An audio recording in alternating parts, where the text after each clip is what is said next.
like I said, watching it in real time on Saturday, when they stood him up, I got extremely nervous, not knowing exactly what was going on, not being able to hear the audio at the time of the all clear. They were obviously confident that they could do that. Having said all that, if that's not the toughest son of a gun I've ever seen in my life, this guy. I mean, when they stood him up, and like I said this in the stream today, I think somewhere down in history, they're going to look back. Someone's going to have to look back and look at the psychology of that audience. The fact that nobody really moved. There wasn't a stampede to the left, to the right. There wasn't a mass exodus, panic like like you would imagine. I don't know if people weren't putting it all together yet. If they thought I don't know what people thought. Someone will look back on it and probably figure it out as they talk to people. But having said all of that, if that guy's not the toughest SOB that I've ever seen, I mean, we know the persona. We've heard the stories of his president. But, I mean, he's 78 years old. He was just shot. He goes down. The Secret Service, 5 guys jump on top of him. Can't feel great. He gets back up. And the first thing he wants to do is put his shoes on. And then he says, wait. And when he puts his fist up in the air, I've watched it probably 60 times. Yeah. And I get chills every single time I watch it. The crowd just erupts. Yeah. Never gets old. Like they don't even know. They don't even remember what there was bullets just flying. I know. They don't move.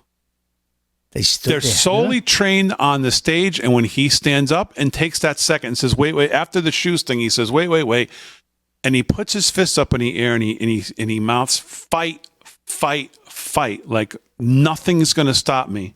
Nothing's going to stop me fighting for this country, for your values, for your rights. I mean, I thought the story about sir, why do you give me a picture of my house? I thought that was the most badass story I ever heard. That was something. But that takes a back seat to this moment. Sure That's the most badass moment I've ever seen. I know. It's just unbelievable. I think part of the crowd reaction is because they didn't know what was going on. All they saw was Trump drop to the ground, but he didn't look like he got hit. It looked like he did it.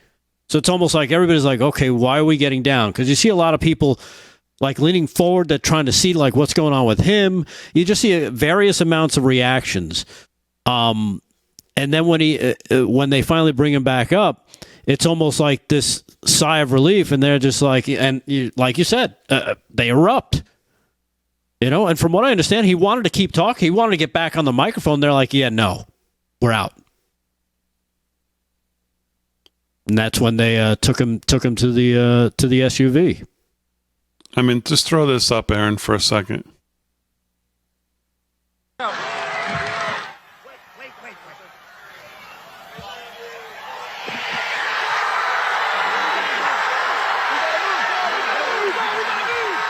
Waving to people. Wait.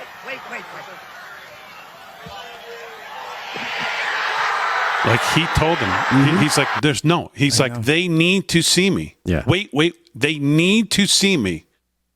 He knew in his heart that they needed to see him. Yeah, and acknowledge that he was okay. He was not going to go out looking like that. He was not going to go out. As much as I wanted them to just pick him up and carry him, damn it. That's what in real time, that's what I was thinking. Get his head down and get him the hell off that stage. But he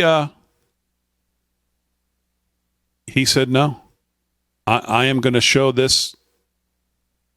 And I mean, if that's if that's not what you want. Did you hear when the delegates got on the floor today? Your leader. They were chanting fight, fight, fight when they first walked on the floor today at 4:00. No. The crowd that was on the floor, they were all coming in, assembling before the speaker got up. They were yelling, fight, fight, fight. The whole crowd was yelling that. It was pretty cool. I mean, just an indelible moment that will live in this country's history.